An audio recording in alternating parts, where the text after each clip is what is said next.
Lise, what brings you here? Oh, Alliance business. We have a request for Doma. Well, Hien. But that can wait.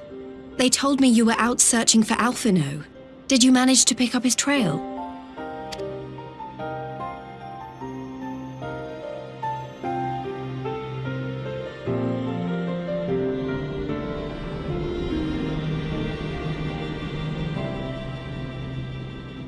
Well, if he wasn't at the crash site, he might still have escaped. We have to keep searching. And we will. Alphino embarked on this journey as an emissary of Doma, and I hold myself responsible for his safe return. I will have our shinobi in the provinces search for him as a matter of urgency. Chin up, Alize. You'll get to admonish your brother for his recklessness yet.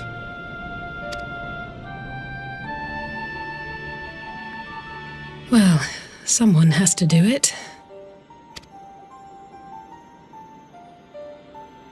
I'm sure he's going to be fine. There is one thing I'm not sure about, though. You said it was the Emperor's personal guard that attacked Alphino's airship. But the Popularis would never have been able to arrange the prisoner exchange without Varus's blessing. So why would he sabotage his own mission? They may not have been acting on Varus's orders. The guard answer not only to him, but to his family, the Crown Prince included. When Yotsuyu summoned Tsukuyomi, Asahi was quick to proclaim that a dormant citizen had violated the terms of our agreement, that the negotiations had failed. And it is this version of events that is now being repeated across Garlemald. To hear the tale, one would think the prisoner exchange never took place. Plainly, someone is manipulating matters from the shadows, most likely Xenos, or whoever it is that wears his face. Whichever Ascian you mean. We all know the nature of our adversary. The servants of chaos are true to their name. Their meddling has cost Doma a chance at peace. Whoever it was that loosed his personal guard, the Emperor cannot be ignorant of these developments. We must proceed on the assumption that our treaty is indeed in tatters.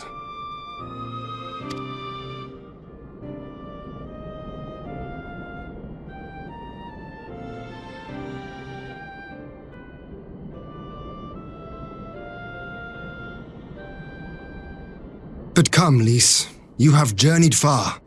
Let me hear your petition. Right, so the big news is that Alamigo has agreed to join the Eorzean Alliance. To make it official and discuss where we all go from here, the leaders of the 5 nations are planning to hold a meeting, and we were hoping you might come too. We've already seen what we can achieve when we work together, and the Alliance hopes to work even more closely in future.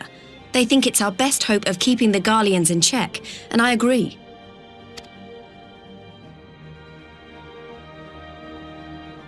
As do I. By coordinating our efforts in the east and west, we may be able to discourage them from committing their forces to a single front. I accept your invitation. I must, however, ask for time to attend to some pressing matters here. In light of recent events, the risk of Imperial reprisals is greater than ever, and I would not leave Doma unguarded. Ere I depart, I must shore up her defenses. Understood. I'll let the Alliance know. We'll wait to hear from you before setting a date. The meeting's to be held at the Royal Palace in Alamigo, incidentally. Do you remember the way? Well enough. Please assure my hosts that I will not keep them waiting any longer than I have to. Consider it done. And thank you for agreeing to come. If we all put our heads together, we're sure to find the best way forward. For everyone.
If we are to ready ourselves for invasion, we shall need manpower, provisions, and time, all of which are in notably short supply.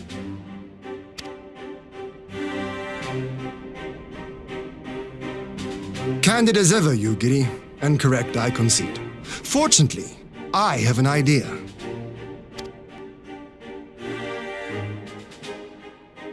"'Tis plain no single nation can stand against the might of the Empire.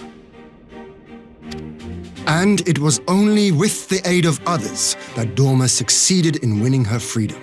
So, I mean to take a leaf out of our Eorzean friends' book and form an alliance of our own. In addition to those with whom we already share an understanding, I would reach out to Hingashi and Suinosato, and further afield to the myriad peoples of Nangsha and Dalmasca. I am under no illusion, not all will answer the call. Yet disparate though we may be, we are united in our desire for freedom. If our neighbors could be made to see what is at stake, Ascian machinations and all, cooperation need not be so far-fetched a notion. It may even seem practical. Under the guidance of our former leader, Master Louis Soir, we once strove to unite the fractious city-states of Eorzea. I dare say that experience shall be of use in your endeavor.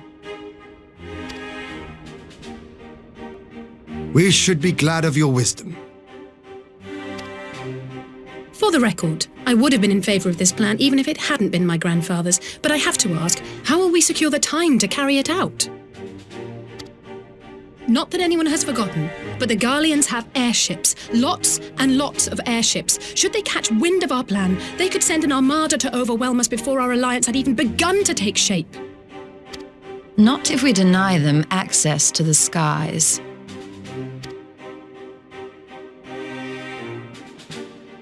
During our time in the Burn, the Warrior of Light and I chanced upon some Allagan ruins. Oh? As such ruins go, they were not particularly unusual, but something about the surrounding land struck me as odd. Faint though it was, its ethereal residue was uncannily similar to that of Azizlar. Identical, in fact. For locations so far removed to share a single etheric signature is all but impossible. I conclude, therefore, that the Allagans created the floating continent with land taken from the Burn. While that is a most intriguing theory, I fail to see what relevance it has to Dorma's defense. Azizlar was enclosed in a powerful energy barrier, impenetrable even to an Agrius-class battleship. It occurred to me that those ruins may have enjoyed similar protection. I have no proof, but the Warrior of Light did report seeing a structure resembling other known Allagan field generators.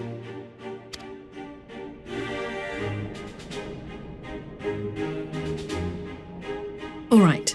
But even if we could put up such an energy barrier, it surely wouldn't extend beyond the limits of the Burn. So what's to stop the Garleans flying around it?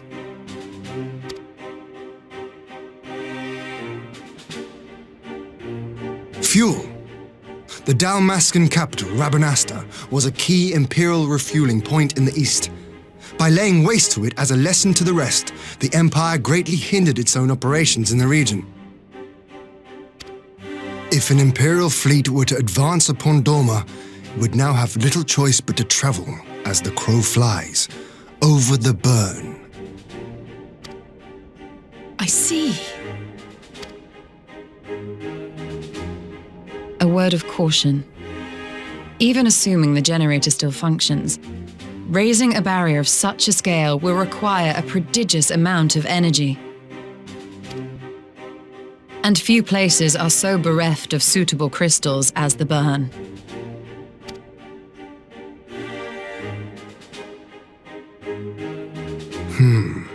A source of energy.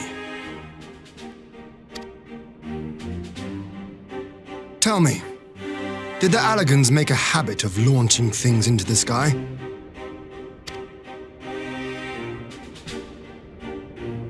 A curious question.